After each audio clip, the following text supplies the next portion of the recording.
દર્શક મિત્રો, ડેલી બોડેલી ન્યૂઝમાં આપનું હાર્દિક સ્વાગત કરું છું. મયુદ્દીન ખત્રી. દર્શક મિત્રો, નકલી કચેરી કૌભાંડ મામલે છોટાઉદેપુર પોલીસ વડા ઇમ્તિયાઝ શેખ દ્વારા પત્રકાર પરિષદ યોજવામાં આવી છે. વાત કરીશું સમગ્ર ગુજરાતમાં ભારે ચકચાર મચાવનારી જે ઘટના છે, બોડેલીથી શરૂ થઈ હતી અને તપાસમાંનો ધમધમાટમાં દાહોદ સુધી તેનો રેલો પહોંચ્યો હતો અને છોટાઉદેપુર જિલ્લાના બોડેલી ખાતે નકલી કચેરી ઊભી કરવામાં આવી હતી.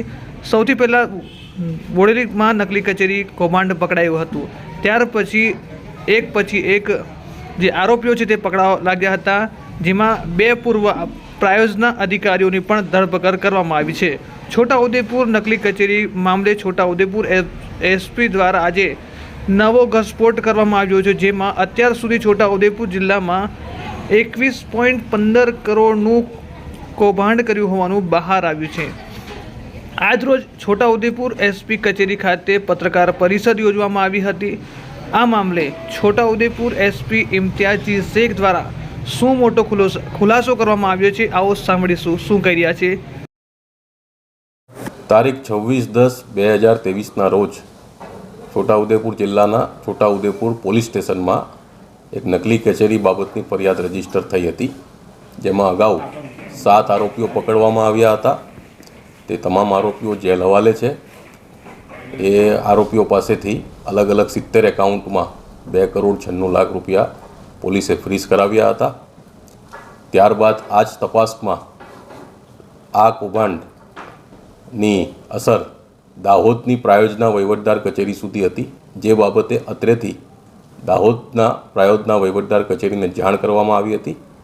જે આધારે દાહોદમાં એક અલગ સ્વતંત્ર ફરિયાદ રજીસ્ટર કરવામાં આવી હતી અને આ તપાસમાં પણ પ્રાયોજના કચેરી દ્વારા અને એકાઉન્ટ જનરલની ઓડિટની ઓફિસ તરફથી એક માહિતી બહાર આવી હતી કે છોટાઉદેપુર જિલ્લાની પ્રાયોજના કચેરીમાં જે 4,14,00,000 રૂપિયાનું કૌભાંડ હતું, જે 2021થી 2023ની વચ્ચે ચાલ્યું હતું, તેના બદલે 2016થી ટોટલ 2023 સુધી 21,15,00,000 રૂપિયા જેટલી રકમનું ટોટલ આ કૌભાંડ થયું હોવાનું તપાસમાં બહાર આવ્યું હતું.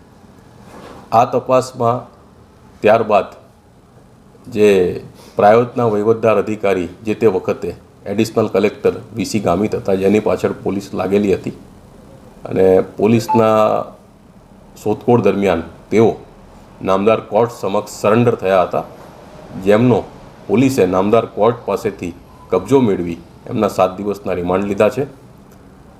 સાથે સાથે અગાઉ જે આ મુખ્ય કાવતરાનો બેજાબાજ આરોપી હતો અબુબકર સૈયદ, એનો ભાઈ એજાઝ સૈયદ, જેની વિરુદ્ધ પોલીસને ખૂબ મજબૂત પુરાવા મળ્યા છે અને એ આરોપી સંદીપ રાજપૂતનો ડ્રાઈવર બનીને આવતો હતો. આ પ્રપોઝલ તૈયાર કરાવવામાં એનો અગત્યનો ભાગ હતો અને આરોપીનું જે બેંક એકાઉન્ટ હતું એનું હેન્ડલિંગ પણ એજાઝ સૈયદ કરતો હતો.